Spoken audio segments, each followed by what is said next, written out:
మన కాడ petrol diesel కరువు వచ్చినట్టు అయింది కదా.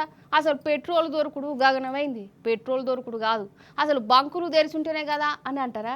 ఏ బంకు గాడికి పో నో స్టాక్ బోర్డులే కనబడుతున్నాయా?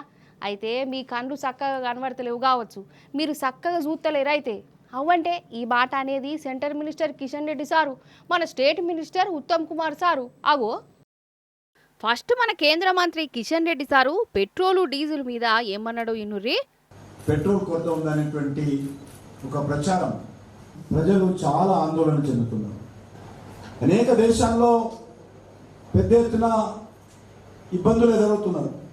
కానీ మన దేశంలో ఎక్కడ కూడా ఈ సమస్య లేకుండా సమర్థవంతంగా ఎక్కడెక్కడ ప్రపంచంలో అందుబాటులో ఉందో ఆయా దేశాలలో ఎవరెవరు ఏ రేటుకి అమ్మినప్పుడు కూడా మనము రేటు చూడకుండా భారతదేశంలో షార్టేజ్ రావద్దు, కొరత రాకూడదనే ఉద్దేశంతో మనము ఈరోజు ఇంపోర్ట్ చేసుకుంటున్నాం.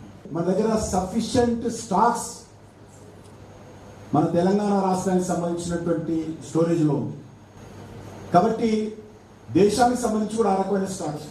ఒకవేళ స్టాక్స్ లేదనుకోండి, సప్లై లేదనుకోండి, ప్రభుత్వమే చెప్తుంది, ప్రభుత్వమే స్వచ్ఛందంగా ముందుకొచ్చి చెప్తుంది, అందరూ లేదు చూసి వాడింది. ఇప్పుడు మనకు ఆ ప్రాబ్లం లేదు, షార్టేజ్ అనేటువంటి ప్రాబ్లం లేదు అన్నాడా. అసలు కరువే లేదు, మస్తు పెట్రోల్ ఉన్నది, ట్యాంకులు అన్నీ ఫుల్ నిండినాయి. కరువత్తే ప్రభుత్వమే ముంగడ పడి చెప్తుంది మీకు ఎంత కావాలంటే గంతగానం పెట్రోల్ డీజిల్ ఉన్నదని అన్నాడు కదా. ఇక మన రాష్ట్ర మంత్రి ఉత్తమ్ కుమార్ రెడ్డి సార్ కూడా సేమ్ టు సేమ్ ఇదే మాట అన్నాడు. బంకులలో మస్తు సమరున్నది, పుకారు నమ్మద్దు, పెట్రోల్ డీజిల్ కరువు లేనే లేదు, బంకులన్నీ ఖుల్లా ఉన్నాయని అంటుండు. సరే ఇద్దరు ముచ్చట్లు వినేతందుకు మంచిగానే అనిపిస్తున్నది షోవులకు. మనకి ఇవేంది సార్? అగో పెట్రోల్ బంకులలో నో స్టాక్ బోర్డు లేంది, గీ జనాలేంది, ఈ లోలు లేంది సార్?